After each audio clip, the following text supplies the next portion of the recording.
It's that time of year again where Halloween is upon us and where even non-horror fans are on the lookout for something a little spooky to tide them over. And sure, you can cozy up with the usual go-to classics, your Halloweens, your Exorcist, your Nightmare on Elm Street, your Jason Takes Manhattan. No? Just me? Hey man, I will defend that film until my dying breath. But the wider point is, rather than reaching for those old favourites, now is the perfect time to take a chance on something a little bit different, something that maybe flew under the radar upon its release, that had a bungled marketing campaign, or is a more low-budget delight that absolutely deserves to find a wider audience. So with that in mind, I'm Andrew from What Culture Horror, and here are the best hidden gem horror movies perfect for Halloween. Cast a deadly spell. Take a slice of Raymond Chandler, add a helping of H.P. Lovecraft, and sprinkle in just a touch of Terry Pratchett, and that is Cast a Deadly Spell right there. Set in an alternative version of 1948 Los Angeles, where magic is part of everyday life,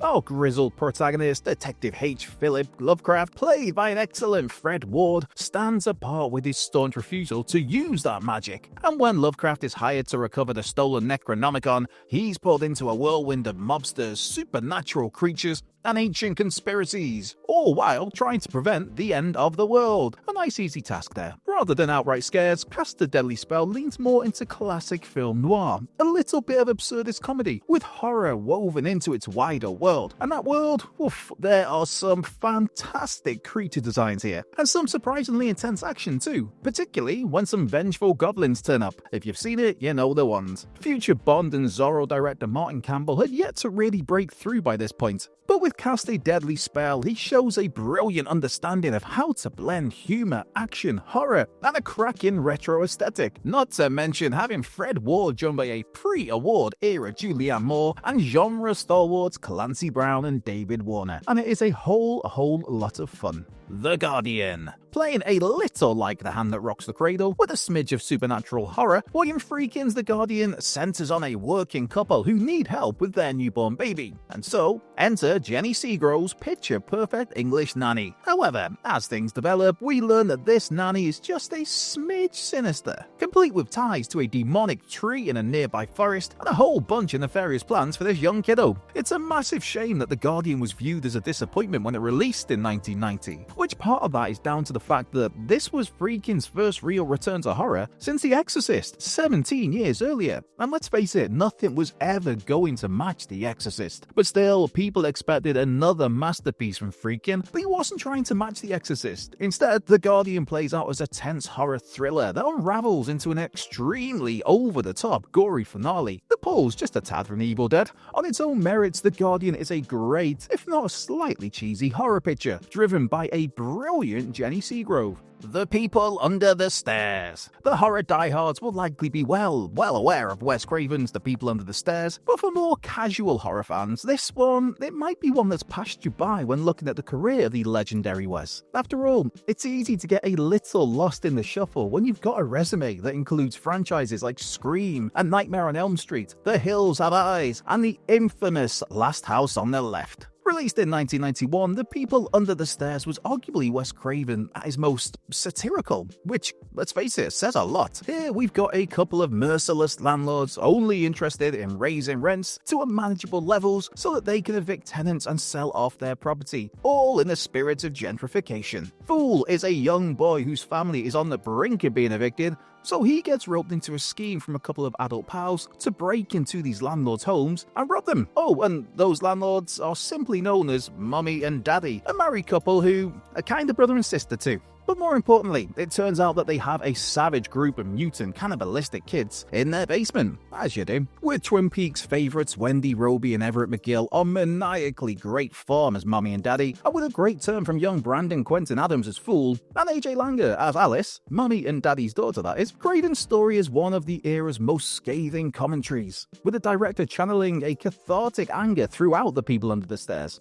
Life Force. Some people lazily claim that Tobe Hooper only directed one great movie. That would be the Texas Chainsaw Massacre, which is, yes, of course, an all-time classic. Even with Poltergeist, many credit the success of that film to Steven Spielberg's involvement as a writer and producer. But even away from Poltergeist, Hooper delivered several great genre films. I mean, the Texas Chainsaw Massacre 2, for starters, which added a nice dollop of dark comedy to the TCM formula. The Funhouse is a lot of, well, fun too, and heck man, I've got a lot of love for The Mangler. I mean, Robert Englund, starring in a Stephen King adaptation about a killer laundry press, absolutely sign me up. But another underappreciated Tobe Hooper film is 1985's Life Force, a film that starts in space, its first act playing like Alien, as a crew discovers a derelict vessel with all kinds of sinister undertones. Before you know it, Life Force then switches tone to become somewhat of a buddy cop thriller, as Peter Firth and Steve Railsback chase down an alien on Earth. And then we get a full-blown apocalyptic zombie finale. To say Life Force is a little nuts is quite the understatement, but again, that is all part of the charm. Ayla. From writer-director Elias, Ayla is a horror movie drenched in themes of grief and what that can push a person to do, or in this case, believe. Nicholas Wilder is Elton, a lost soul who's longing to be reunited with his sister, Ayla, who tragically died when she was just 4 years of age. 30 years later, Elton begins to see what he believes is the adult version of Ayla, as played by genre favourite Tristan Risk, now somehow back in the land of the living. Is this really the sibling he thought he'd lost? Is it a case of grief driving a desperate man to convince himself that what he so badly wants is indeed really happening? Or is it something else a little more sinister? You could be the judge of that. Also, as an added bonus, Dee Wallace is here as Elton and Ayla's mother, at times concerned about her son's sanity, but also holding out hope that maybe, just maybe, her daughter is somehow back from the grave. Nicholas Wilder deserves so much praise for putting in such an emotional, tortured performance as Elton, but the real key here is Tristan Risk as Ayla. Given how Risky has a background in performance and dance, she's an inspired choice to play the character, a character who is essentially mute, and Little Miss Risk's physical performance gives that character a whole voice of her own. All in all, Ayla is a proper hidden gem that sadly did not reach the audience it really should have when it released back in 2018. Cage Dive. Granted, I am admittedly a total sucker for any and all shark movies, but Cage Dive is a unique beast in how it takes the classic stranded in the ocean angle and delivers its story as a found footage movie. Hey, don't let that found footage tag put you off. That means that we're there for every twitch of the water, every underwater encounter, every failed hope of a rescue somehow coming. As to how we get here, brothers Josh and Jeff's girlfriend Megan embark on a shark cage dive during a trip to Australia, all with the intent of convincing TV executives that they would be perfect for an extreme reality TV series. So when a rogue wave capsizes their boat, the trio finds themselves stuck in the middle of the ocean, with only a tiny little life raft and their own paranoia running wild, brother. The garish cover art for Cage Art sadly did the film no favours. It is properly rough, and neither did stick in the Open Water 3 label on it when Lionsgate picked the film up for distribution. But there is a genuinely good shark movie here. Check it out.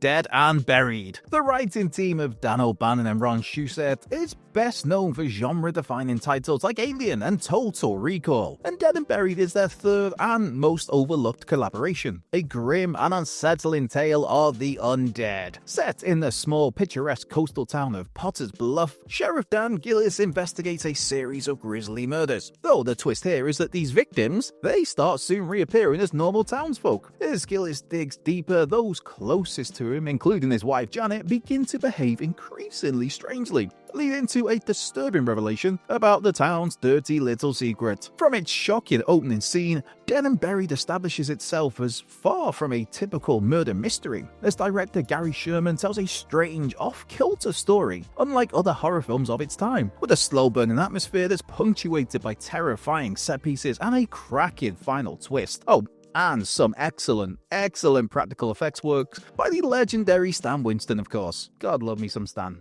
Stage fright. While Italian cinema and giallo played a clear role in influencing the slasher subgenre, it rarely produced a straight-up American-style slasher picture. Well, until Stage Fright, from the somewhat unsung Michele Soavi. Our focus here is a theatre troupe rehearsing a play about an owl-masked killer, complete with a brilliant, one of my all-time favourite openings. It's a big song and dance number that, on the first watch, it comes completely from nowhere. But wouldn't you know it, an escaped lunatic has snuck into the theatre, put on the owl costume, has locked our cast and crew in, and is taking them out in inventively grisly fashion. We've nicely tense set pieces, a glorious 80s Italy style, and the kills, to be fair, are pretty darn gnarly, especially for that time. Even better, at a time of fairly formulaic, generic, predictable slashes, Stage Fright brings a nice sense of unpredictability to the table. Martin.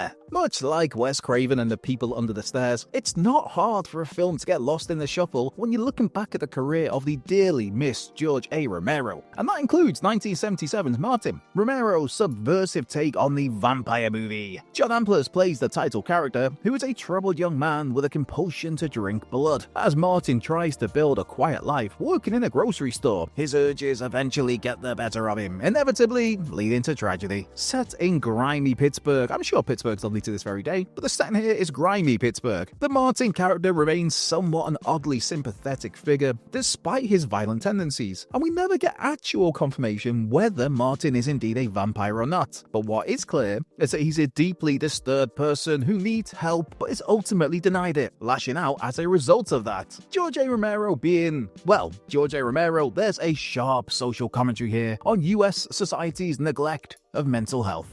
House 3, The Horror Show. Shot as a standalone movie known as The Horror Show, then awkwardly marketed as a third house picture, this one was doomed by muddled branding and the small fact that an extremely similar film just so happened to release that same year. First up, The Horror Show centers around Lance Henriksen as Detective McCarthy, who's finally caught the serial killer Max Jenker, played by a career-best Breon James, who gets sentenced to death via the electric chair. However, Meat Cleaver Max returns as a vengeful spirit and with a whole bunch of supernatural powers to boot. If any of that rings a bell, it's because Wes Craven's Shocker also released in that same year of 1989, telling the story of a detective tormented by a serial killer who returns from the grave after the electric chair. There's so many similarities. Make no mistake about it though, The Horror Show has bold, colourful, suspense-driven visuals, neatly mirroring McCarthy's fraying grip on reality, as Lance Henriksen goes somewhat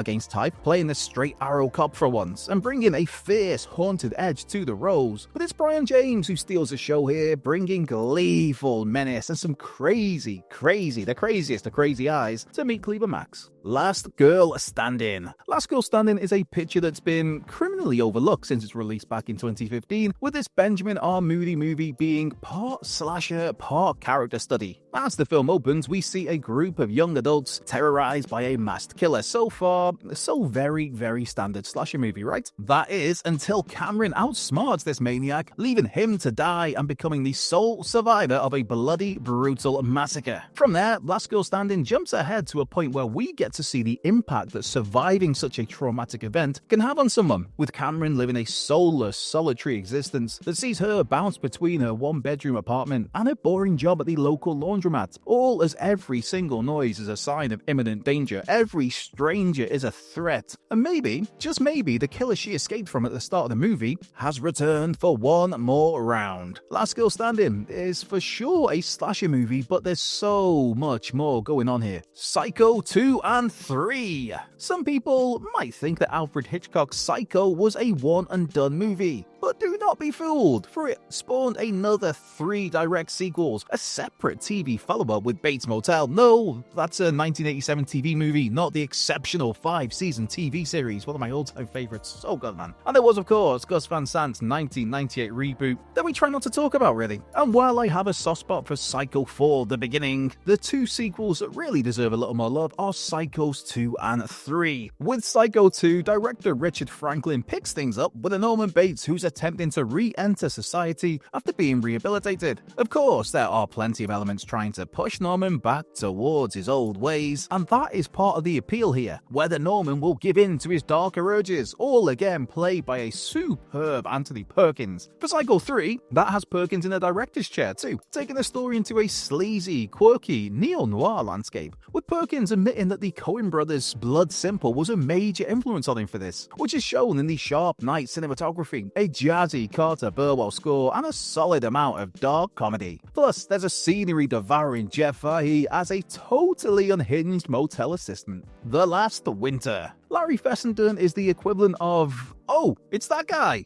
for genre cinema. As an actor, writer, and producer, he's had his fingers in several beloved pies, from You're Next to the iconic horror video game Until Dawn. As a director, though, he's a little overlooked. Though slow burning The Last Winter really showcases his individual strengths as a storyteller. Set in the frightfully cold Arctic, we follow an oil company team plagued by strange environmental phenomena. At loggerheads are James LaGrosse's scientist and Ron Perlman's oil foreman. I love me some Ron Perlman. As what could be assumed to be a collapse on a global scale begins to take a supernatural slant. Is it global warming or a vengeful force of nature, possibly tied to the spirit of the Wendigo? The isolated environment here is intimidating enough, but Fessenden builds a quiet terror, with all his trademark fascinations present, from blistering cold environments to humanity tampering with Mother Nature, and of course, those links to the Wendigo legend. Dead Silence. When you're the director who launched the Saw, Insidious, and Conjuring franchises, Saw and Insidious with Lee Winnell of course, The Conjuring with the Hayes brothers, it's easy to see why a movie like Dead Silence might get overlooked. Teaming once again with Winnell, the James Wan directed Dead Silence is a delicate, old-fashioned chiller, a love letter to creepy ghost stories, with the visuals of classic Dario Argento or Mario Bava even. Here, we have Ryan Quanten, who's best known for True Blood, but forever is Vinnie Patterson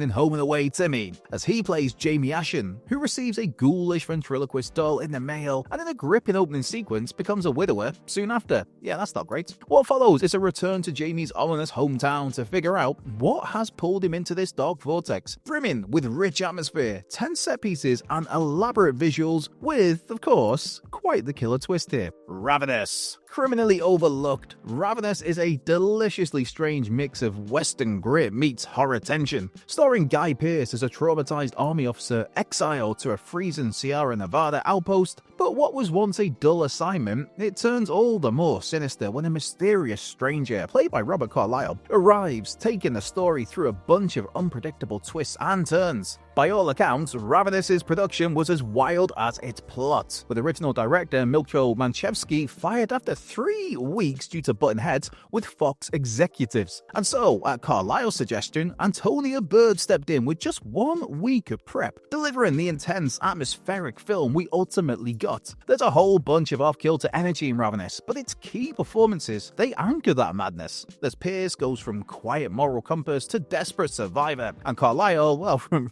Robert Carlyle goes from fragile victim to feral predator to slick manipulator, often all in the same scene. It is something to behold. On top of that, the score is unforgettable. Composer Michael Nyman's classical precision meeting Damon Albarn's edgy experimentation here. Touristas. To be honest, we'd all had more, way more than enough of the American tourist take a holiday that ends in grisly fashion sort of trope by the mid-2000s. Still, 2006's Touristas is a totally underrated take on that premise, having a few sneaky tricks up its sleeve. Here we have a group of young and naive backpackers heading out into rural Brazil, with Josh Duhamel playing the protected brother of a headstrong Olivia Wilde, and Melissa George along for the ride as an adventurous Australian traveller. When a bus crash leaves the group stranded, they find themselves the target of a sadistic local doctor and the organ trafficking underworld. But what makes this particular Holiday from Hell picture stand out from the pack is it has a genuinely likeable cast of characters who you actually want to survive, which is a rarity in these films. And it's Melissa George's resourceful backpacker who often steals the show. Touristas also lands on a more primal level than the over-the-top gore of other films from that era, with a major highlight being a fantastic third out, which is all helped out by the fact that director John Stockwell is a diving expert in real life, bringing a keen eye to a final chase through caves and rivers. Revenge of the Creature. Any horror fan worth their salt will know all about The Creature from the Black Lagoon, but not everybody will be aware that there was a sequel that's,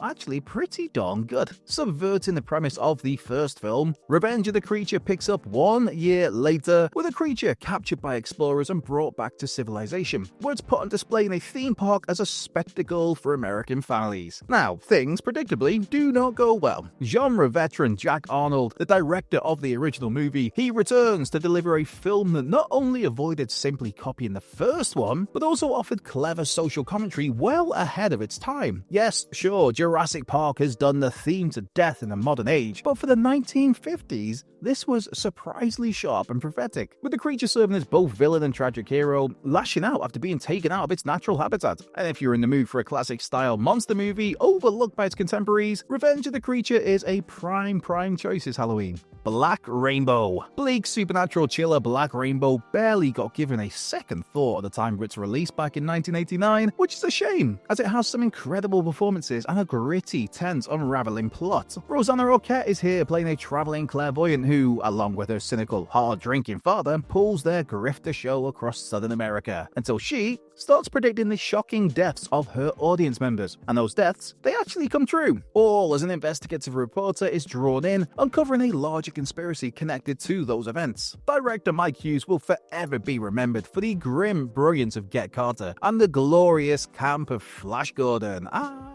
Yeah, Black Rainbow barely gets a mention, and it's kind of hard to see why. Arquette is fantastic as the haunted figure cursed with this morbid gift. Jason Robards as her father steals every scene he's in, and Tom Hulce makes for a solid outsider perspective as this reporter. What really elevates Black Rainbow though is the tone. On paper, it's a conspiracy thriller, but Hodges tells it through a suffocatingly dark atmosphere, full of unease and creeping dread. It also feels like a ghost movie, even though there are no ghosts. Just lots of innocent people murdered for greedy, cynical reasons, as is so often sadly the way. Captain Kronos Vampire Hunter. Oh man, I had a lot of fun when Hammer released a swanky 5-disc collector's edition of Captain Kronos at the start of 2025. But despite that, the film still seems to be a bit of a hidden gem. Released in 1974 at a time when Hammer's grip on horror had started to slip, so many releases of that time went overlooked, including Brian Clemens' Captain Kronos. But this horror action effort is a whole lot of fun. I enjoy this film a lot, man. It's Horst Janssen as skilled swordsman Captain Kronos, accompanied by John Carter as his right-hand man, Professor Grost, as they're called to a village where a woman has been mysteriously drained of her youth. With the help of Caroline Munro playing scene-stealing Gypsy Carlo, our heroes investigate, discovering that the culprit is a life-draining vampire, leading to a fantastic swashbuckling finale. There's just such an energetic style here, blending classic Hammer tropes like gothic atmosphere, the eerie UK setting, and of course, beautiful women with fresh verve, brisk action, and a devil-may-care sense of adventure. Sadly, the planned franchise that Captain Kronos was meant to kickstart, that never came to pass. But that 1974 movie, it remains a total classic that's well worth checking out, Halloween or not. Castle Freak. If you think of Stuart Gordon, Jeffrey Combs, and Barbara Crampton, heck, throw in writer Dennis Paoli as well, of course, chances are you'll think of Reanimator, or you might even think of From Beyond. Chances are, though, you won't be thinking of Castle Freak, the overlooked 1995 direct-to-video movie. Combs and Crampton play a couple who move with their blind daughter to a decrepit castle they've inherited in Italy, where, unbeknownst to them, a deformed monstrosity dwells in the basement, looking to wreak havoc and take revenge on those responsible for locking him away. Basically, he's got beef with general mankind. I can't blame him. In a nice change, Jeffrey Combs tones down some of his trademark zaniness here, giving his straight-laced lead an impressively complex duality with his dark backstory. Crampton and Jessica Dollaride as the daughter are also fantastic, not to mention the creature being properly the stuff of nightmares, even if you do feel a tinge of sympathy for him. One of Us. For horror fans, there is something special about just stumbling across something that turns out to be pretty great. And that was exactly the case for me when I decided to give One of Us a try when seeing it on Tubi. And man, this is such a fantastic, stylish movie that centers on a cult. Well, an all-female commune, to be precise. A commune led by the charming, persuasive Brent, played by a brilliant Derek Smith. Here we have Melanie, a journalist who takes the name of Mary as she goes undercover to join Brent's Ascension family commune and search for her missing friend. For Mary, she's put through the ringer psychologically and physically, but always in a calm, charismatic way by Brent. If Mary wants in, she has to do certain things to help this self-sufficient commune, including one scene where she's asked to butcher a rabbit because, self-sufficient? Whatever the commune needs for day-to-day life, it's all done in-house, such as providing its own food sources. Now, while Brent is one smooth talker who obviously is purely thinking about the greater good, let's just say there's a little more going on with One of Us, complete with a spectacular third act. The Autopsy of Jane Doe. Examining corpses in the aftermath of violence has long held a morbid fascination for audiences. Whether in true crime, thrillers, or, of course, horror, there's a tendency to pull viewers in as protagonists attempt to decipher the nature behind the grisly results and what monster could have committed this particular crime. In The Autopsy of Jane Doe, we've a father and son coroner team. That would be the fantastic duo Brian Cox and Emile Hirsch, who received the body of an unidentified corpse, beginning what seems like a fairly regular, straightforward, open and shut examination. However, as the hours pass, the nature of this Jane Doe's death and the effects it has on their surroundings, it grows ever more grim and terrifying. Cox and Hirsch are pitch perfect, bringing pathos and believability, while director Andre Ovredal of Trollhunter fame paces things nice and slow as the grounded, grim scenario grows increasingly outlandish and terrifying. What's really clever though is how The Autopsy of Jane Doe flips the common set piece on its head, asking what if the corpse is the monster itself? The Day of the Beast. Alex de la Iglesia has been Spain's most consistent genre filmmaker since the 1990s, yet he seems to be more overlooked internationally as the decades pass by. From the anarchistic brutality of Dance with the Devil to the Euro-Western love letter of 800 Bullets, he has proven his versatility. But for many, de la Iglesia has yet to top his breakthrough film. That would be the hilariously pitch-black and gory take on the apocalypse known as The Day of the Beast. A timid Catholic priest becomes convinced the Antichrist will rise on Christmas Eve in Madrid, and his surefire plan to find it is to begrudgingly commit as many sins as possible, joined by a heavy metal lowlife and a TV psychic, with that trio diving into the city's bizarre underworld to try and save all of civilization. Horror and comedy are never an easy mix, yet it's absolutely nailed here. Funny, shocking, and filmed with real dread for its three unlikely heroes, all executed with a punk rock energy.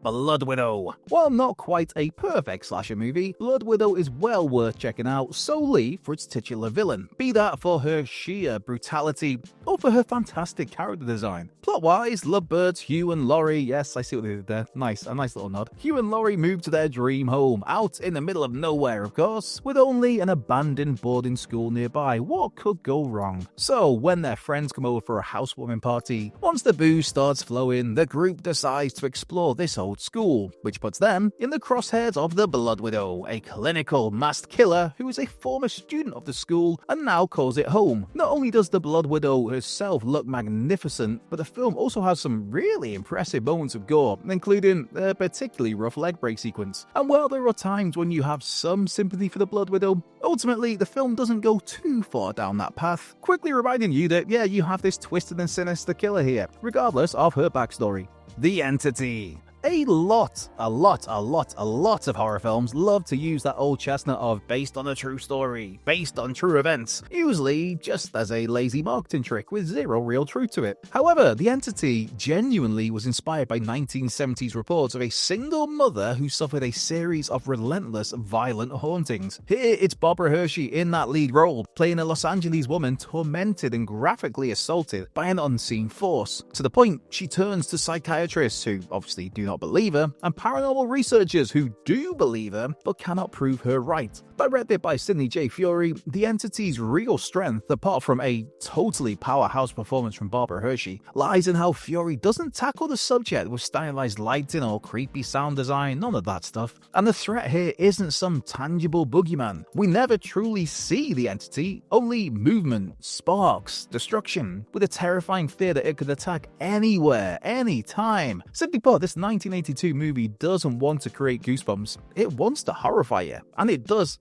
fair play, a fantastic job of doing that. Time Crimes. Spanish suspense ride Time Crimes came out in 2007, taking the festival circuit by absolute storm back then. But in the years since, it's sadly drifted into hidden gem territory. This is one of those movies full of daring twists and turns, a roller coaster that will have you guessing until its final gut-punching moments. Played by Cara Elizalde, Hector is a fairly unassuming middle-aged man who ends up pulled into a spiraling bad situation one sunny afternoon after witnessing a woman undressing in the woods. From there, it's not long before Hector is chased by a frightening masked murderer, forcing him to take shelter in a secluded laboratory full of experimental technology. And this is when things start to get really weird. If Time Crime's general plot was boiled down, it would sound like some sort of classic 1950s sci-fi film. But the real genius here is how the story unravels, being more of a full-blown edge-of-your-seat horror, with plenty of nods to slasher movies, to giallo, and the psychological thrillers. Still, to this day though, it is a one-of-a-kind experience. Two Evil Eyes. 1990's Two Evil Eyes is one of the more slept-on horror anthologies of its time, being a two-parter that features George A. Romero and Dario Argento teaming up to tackle a couple of Edgar Allan Poe stories. These two horror legends had already worked together on Dawn of the Dead, and the original plan here was for fellow icon Wes Craven to join them for a three-story film. Creative conflict sadly got in the way of that though. For Romero, his The Facts in the Case of Mr. Valdemar has genre fave Adrienne Barbeau as a sinister trophy wife, waiting for her terminally ill husband to die. But when he finally does, things take a trademark undead turn. For Argento, his take on The Black Cat has the ever-charismatic Harvey Keitel as an artist tormented by the feline his put-upon partner has brought home. Admittedly, The Facts in the Case of Mr. Valdemar is a little so-so, only really kicking into gear in the final minutes, but The Black Cat is fantastic, a psychological horror with a tinge of dark humor and a phenomenal performance from Harvey Keitel.